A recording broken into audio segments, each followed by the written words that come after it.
এখন যে ক্রাইমের সত্য ঘটনা শুরু করব সেটা মহারাষ্ট্রের বুলঢানা নামের এরিয়ার একটা সত্য ঘটনা।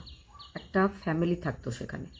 ফ্যামিলিটা ছিল প্রকাশ নামের একজন সরকারি স্কুলের টিচারের ফ্যামিলি। ফ্যামিলিতে তার স্ত্রী বৃষালী, সেও একজন বেসরকারি স্কুলের টিচার। একটা ছোট্ট ছেলে রয়েছে তাদের, আর ভদ্রলোকের মা আর বাবা। এই ছিল তাদের ফ্যামিলি।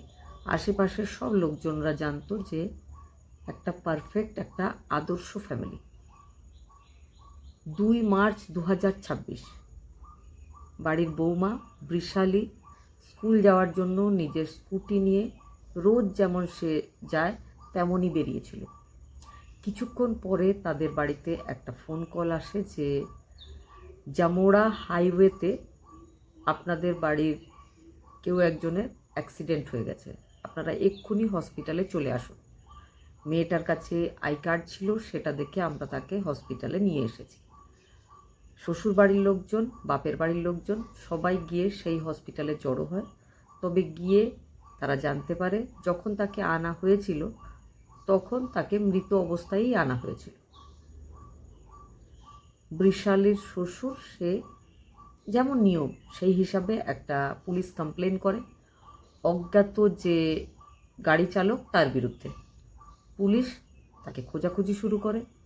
অন্যদিকে বৃষালীর যে বাবা, তিনি আবারও থানায় গিয়ে পার্সোনালি রিকোয়েস্ট করেছিলেন যে তার মেয়ের এই যে অ্যাক্সিডেন্ট, এই ব্যাপারটা যেন একটু ভালোভাবে, একটু সিরিয়াসভাবে তদন্ত করে দেখা হয়, কারণ তার সন্দেহ তার মেয়ের শ্বশুরবাড়ির ওপরে। কী কারণ, কেন এই সন্দেহ, তখন তিনি জানিয়েছিলেন যে গত কয়েক মাস আগে তার মেয়ে শ্বশুরবাড়ি থেকে রাগ করে ঝগড়ার পর বাপের বাড়ি চলে এসেছিল। বেশ লম্বা সময় বাপের বাড়িতে থেকেও ছিল। সেই সময় সে একবার শ্বশুরের বিরুদ্ধে পুলিশ কমপ্লেনও করেছিল। তার শ্বশুর তাকে বাপের বাড়ি থেকে নানা রকম জিনিসপত্র, বিশেষ করে একটা কার আনার জন্য বিরক্ত করতেন। সব সময় নানা রকম জিনিসপত্র বাপের বাড়ি থেকে আনতে বলতেন, কিছু না কিছুভাবে বৌমাকে বিরক্ত করতেন। সেই জন্য বৌমা পুলিশ কমপ্লেন করেছিল। তবে পরবর্তীকালে দুই ফ্যামিলির বেশ কিছু অভিজ্ঞ গণ্যমান্য মানুষরা বসে কথাবার্তার মাধ্যমে ব্যাপারটাকে ঠিকঠাক করে। তারপরে আবারও ছেলের বাড়ির লোকজনরা বলেছিল যে কেসটা যেন তুলে নেওয়া হয়, তারা বৃষালীর সাথে আর কোনো রকম খারাপ ব্যবহার করবে না। বৃষালী এই সমস্ত ব্যাপারটা হয়ে যাওয়ার পরে আবারও বাপের বাড়ি থেকে শ্বশুর বাড়িতে ফিরে এসেছিল।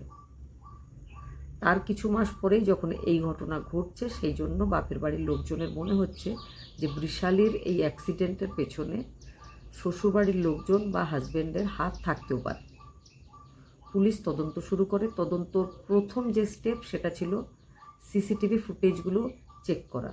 এক্স্যাক্ট ওই জায়গাতে কোনো সিসিটিভি ক্যামেরা ছিল না, তবে কিছুটা দূরে ওই রাস্তাতে বেশ কিছু সিসিটিভি ক্যামেরা দেখতে পাওয়া যায়। সেই ডেটে, সেই সময়ের ফুটেজগুলো যখন চেক করা হয় তখন পুলিশ বুঝতে পারে যে টাটা ইন্ট্রা গাড়ি, যেটাকে আমরা সাধারণ কথাবার্তার ভাষায় বলি বাচ্চা হাতি বা ছোট হাতি বা ছোট একটা ট্রাক, তো সেই গাড়িটার বারবার যাওয়া আসা করছিল ওই দিনে। ওই গাড়িটাই আবার বৃষালীকে ধাক্কাও দিয়েছিল। যদি ছোট্ট একটা গাড়ি যাচ্ছে, ধাক্কা দিয়েছে কোনো স্কুটিতে, তো সে অতবার কেন ওই রাস্তা দিয়ে যাওয়া আসা করছিল? ওই গাড়ির নাম্বারটা জুম করার পরে সিসিটিভি ফুটেজ থেকেই উদ্ধার করে পুলিশ। ওই গাড়িটা মনীষ সূর্যবংশী নামের কোনো একজনের। তার কাছে পুলিশ যায়, জিজ্ঞাসাবাদ করে। সে প্রথমটায় কিছুই মানছিল না, সে যেন কিচ্ছু জানে না। সে তো বলছিল যে অ্যাক্সিডেন্টই হয়নি। পরে যখন তাকে ফুটেজ দেখানো হয়, সে মেনে নিতে বাধ্য হয় যে গাড়িটা তার, আর সেই দিন গাড়িটা সেই চালাচ্ছিল। আর তাকে কিছু টাকা দিয়ে বলা হয়েছিল ওই মহিলা যখন স্কুটি নিয়ে নিজের স্কুল যাওয়ার জন্য বেরোবে তখন তাকে ধাক্কা দিতে হবে, এমনভাবে ধাক্কা দিতে হবে যে মহিলা যেন বেঁচে থাকার কোনো সম্ভাবনা না থাকে। কিন্তু কেন, মহিলার সঙ্গে তার কী শত্রুতা? সে বলেছিল সে এই ঘটনা অন্য এক কন্ট্রাক্টর তার কথাই করেছে। আর সেই কন্ট্রাক্টরের নাম মঙ্গেশ চুলকার। তাকে এবার পুলিশ অ্যারেস্ট করে। তখন জানা যায় যে মঙ্গেশকে ওই মহিলার হাজব্যান্ড প্রকাশ 1 লাখ টাকা দিয়েছিল মহিলাকে মেরে ফেলার জন্য। সেই জন্য মঙ্গেশ কিছু টাকা দিয়ে ওই গাড়ির ড্রাইভারকে রাজি করেছিল। সবটা প্ল্যান মোতাবেক তারা করেও ফেলেছিল। তবে পুলিশ 3 জনকে অ্যারেস্ট করেছিল। অ্যারেস্ট করার পর মহিলার হাজব্যান্ড প্রকাশের যখন জিজ্ঞাসাবাদ হয় তখন সে বলেছিল যে তার স্ত্রী বৃষালী যেহেতু তার বাবার নামে পুলিশ কমপ্লেন করেছিল, সেই ব্যাপারটাতে তার এতটা অপমান হয়েছিল যে সে বদলা নেওয়ার জন্য নিজের স্ত্রীকে মেরে ফেলবে ঠিক করেছিল। এর আগেও সে 3 বার খাবারে বিষ দিয়ে নিজের স্ত্রীকে মেরে ফেলার চেষ্টা করেছিল। তবে তার স্ত্রী কোনো না কোনোভাবে বেঁচে গেছিল। কোনো সময় একটু শরীর খারাপ হয়েছিল, আর বেশিরভাগ সময় তার স্ত্রী খাবারটা খাওয়ার পরে তার টেস্টটা পছন্দ হয়নি, তাই খাবারটা পুরো খায়নি, তাই বিষ ঠিকমতো কাজ করতে পারেনি। 4বার চেষ্টা করার পর কিন্তু প্রকাশ যেটা চেয়েছিল সেটা হয়েও ছিল। তবে এবার হয়তো বাকি জীবনটা প্রকাশকে ওই জেলেই কাটাতে হবে। যার শ্বশুরবাড়ি থেকে জিনিস চাইতে সম্মান নষ্ট হয় না, তার নামে পুলিশ কমপ্লেন হলে কিন্তু সম্মান এতটাই নষ্ট হয়ে যায় যে যে কমপ্লেন করেছে তাকে মেরে ফেলতে হয়।